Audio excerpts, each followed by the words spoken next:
Ma'am, what methods are used to prevent waste, fraud, or abuse when paying these Ukrainian pensions?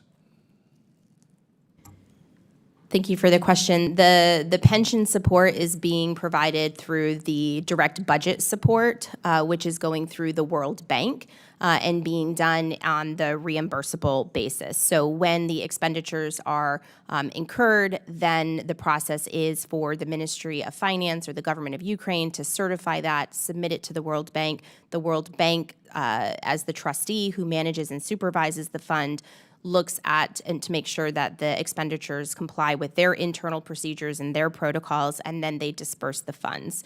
On top of that, USAID, the agency, has contracted with Deloitte to do its own spot checks and within the Ministry of Finance. Wait, you said with who? With Deloitte. Deloitte too, sure. To do spot checks and capacity building, not audits per se, but capacity building, including with GAO doing capacity building for the internal or the external audit entities within Ukraine. So those are some of the different levels in this multi-tiered oversight approach. And then our job as USAID OIG is to make sure that we are aware and we are monitoring all of these reports.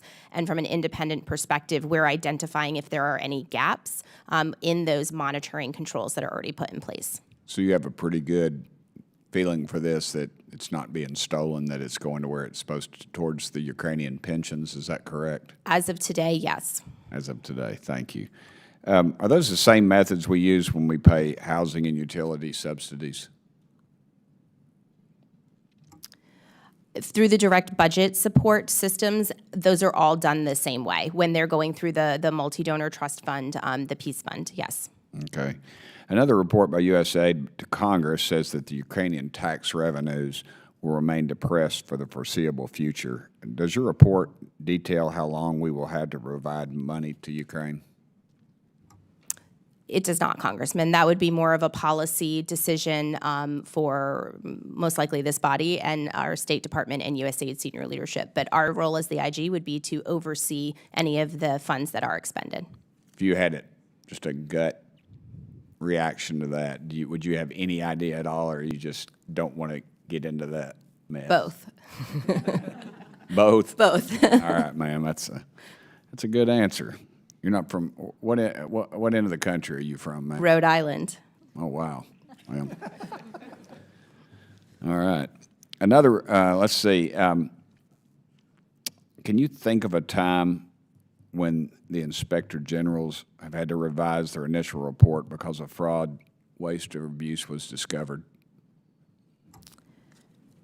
I would say that not that we'd have to revise an initial report, but we would do a subsequent report. A lot of our work is done in phases. Disbursements of money and programming happens in phases, and so we try to phase our work that way. So we wouldn't go back necessarily and change an initial report, but we would modify or have different findings in a subsequent report. Okay. Thank you very much. Thank you all for being here, and I yield back my time to no one. I'm not really sure why I even say that.